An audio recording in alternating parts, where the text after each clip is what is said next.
Hello there, welcome back. Today I'm going to be making a steak. Pretty straightforward. I'm going to be cooking it on my cast iron. I'm also going to make a chimichurri sauce, which is a lot of parsley and red wine vinegar and olive oil and garlic, lots of garlic. And it's a raw sauce, it's uncooked, and you put on meats or vegetables, anything. Really, really delicious, and it really elevates steak especially. A little annoyed because I actually filmed this video last week and then I promptly got a new phone and I didn't wait long enough to turn in my old phone, and I didn't realize that the videos didn't save to my cloud, and so I got my new phone, all the old videos were gone. So I'm gonna do it again. I kind of tried to make a commitment to myself that I would do one of these every week for a year.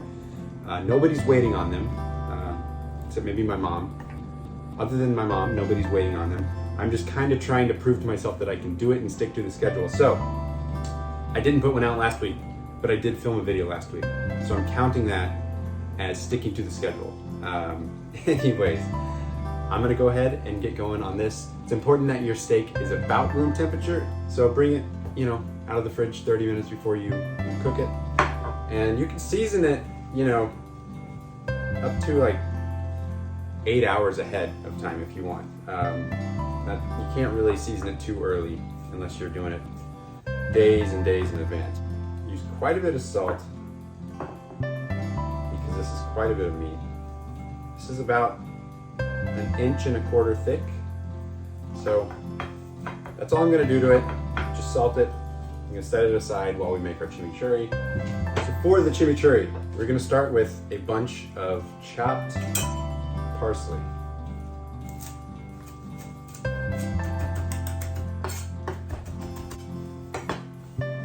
All right, so this is probably 1/3 of a cup of chopped parsley, but really, I'm gonna use a little less actually, maybe 1/4 of a cup. You can look up this recipe anywhere online, any chimichurri recipe, to get kind of the ratios, but it ultimately doesn't matter too much at all.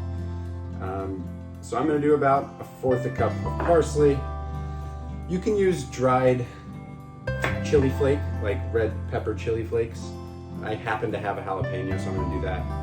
A red serrano pepper is probably a little more authentic. Jalapeno kind of has a strong jalapeno flavor. I'm gonna use maybe this much, so half of the tip. Just give it some heat.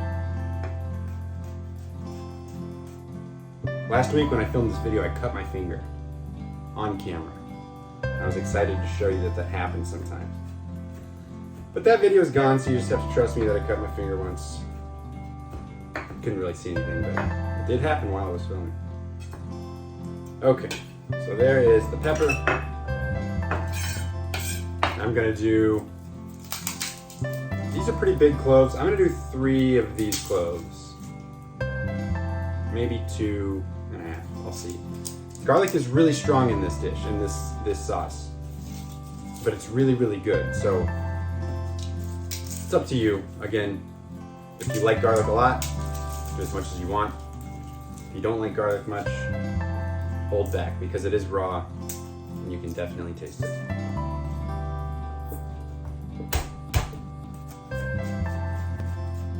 Now these are really big. I'm probably gonna do closer to 2 of these big cloves. Just for this amount. I'd say garlic should be about half of the amount of parsley that you use.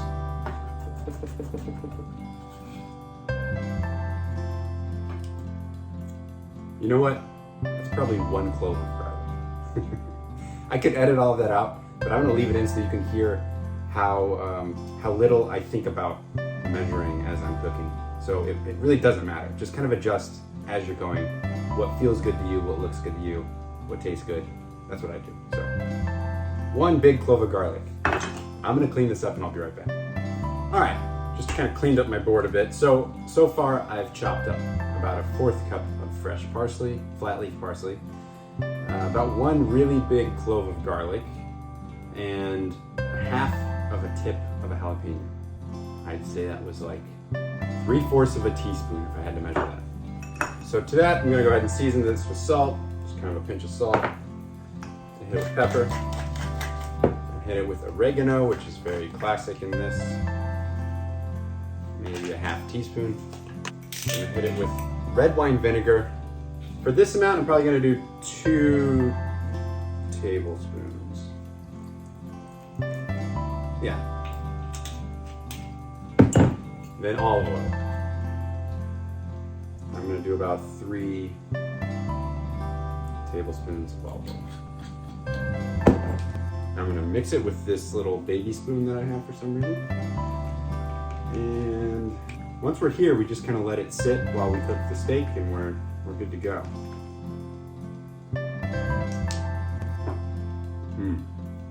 That's excellent. I'm gonna add a little more vinegar.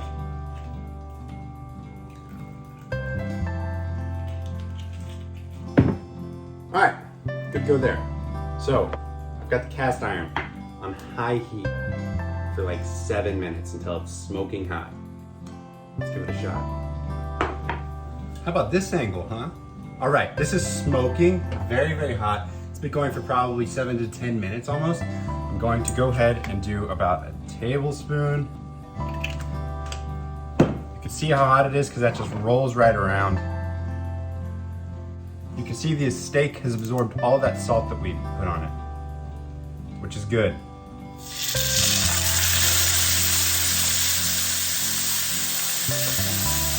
All right, I'm not gonna touch it for 3 minutes. Like this has been going for 3.5 minutes. I might let it go 10 more seconds, then I'm gonna pull it. I'm gonna flip it over. And I'm gonna go ahead and keep the heat at high because my oven is just so bad I can tell that it needs to stay this hot.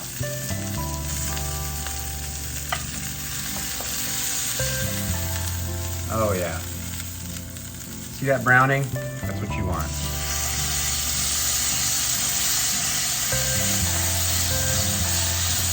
Same thing, 3 minutes, we're not gonna touch it. So we got a nice crust, that's most important.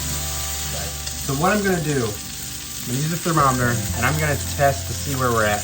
You don't wanna do this once it's too hot, because once it's close to temperature, it's pushing out a lot of heat, but I think it should still be cold on the inside, more or less. Yeah, 84, 83 degrees, yeah, so it's only 83 degrees inside. So we're gonna keep flipping this now for about 1 minute on each side. And when I flip it back to this side, I decided I'm gonna throw some butter in there and baste the top until it comes up closer to 117, and then I'm gonna pull it off.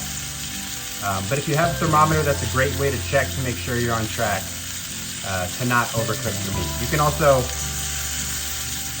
feel how much it gives, but unless you've cooked a lot of steak, that's hard to kind of translate over YouTube. So good luck.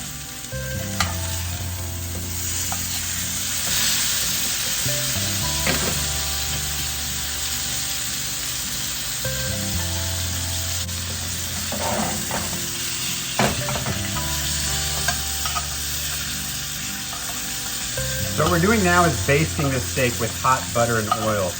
This is gonna help continue to build that crust on the top side, the side that we're gonna present the steak on. And it also cooks your steak in butter, because why wouldn't you want that? So now we're hitting it from both sides. So once you start doing this, it's gonna start to bring the temperature up pretty quickly, because you're no longer just hitting it from the bottom, you're also basting hot oil on the top.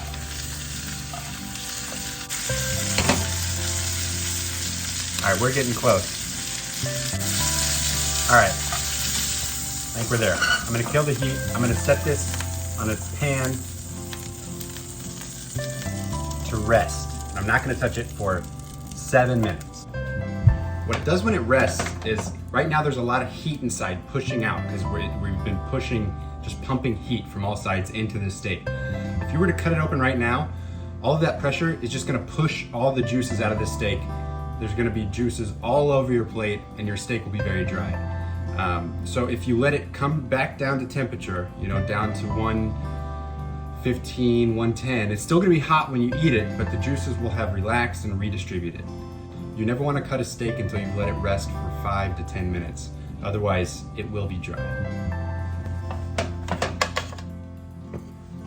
All right, we've let this rest. It's hot, but it has cooled down a bit. And we're gonna cut it up and plate it up.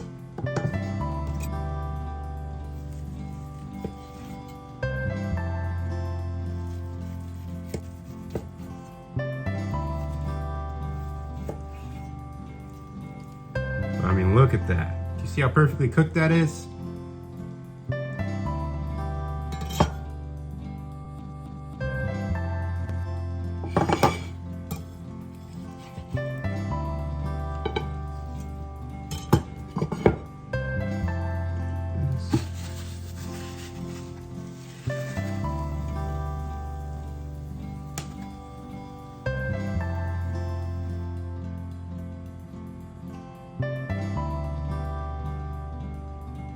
Lastly, we're gonna hit it with a little bit of flaky Maldon sea salt. That belongs in a steakhouse right there.